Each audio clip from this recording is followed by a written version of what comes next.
Noong unang panahon, may isang lalaki na ang pangalan ay Abraham. Pinili siya ng Diyos, lubos na pinagpala, at binigyan ng isang anak na lalaki na pinangalan ng Isaac, isang anak na pinakahihintay niya sa buong buhay niya. Si Isaac ay tawa, saya, at pangako, lahat sa isa. Sa pamamagitan niya, sinabi ng Diyos na pupunuin ng mga anak ni Abraham ang mundo. Pero isang araw, sinubok ng Diyos ang pananampalataya ni Abraham.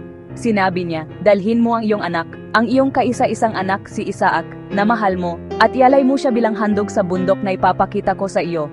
Siguradong kumakabog ang puso ni Abraham, pero hindi siya tumanggi. Maaga siyang gumising kinabukasan, isinama si Isaac at 2 alipin, at nagsimula sa paglalakbay. Sa loob ng 3 araw, tahimik silang naglakad.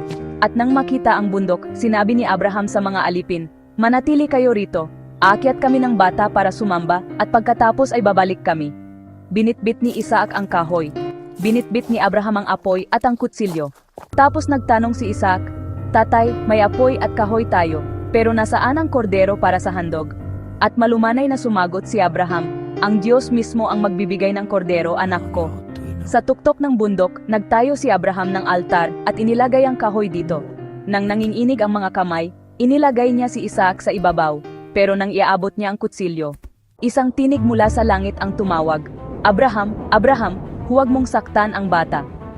Tumingala si Abraham, at doon, sa mga palumpong, ay may isang tupa na nakasabit ang mga sungay. Nagbigay ang Diyos ng handog.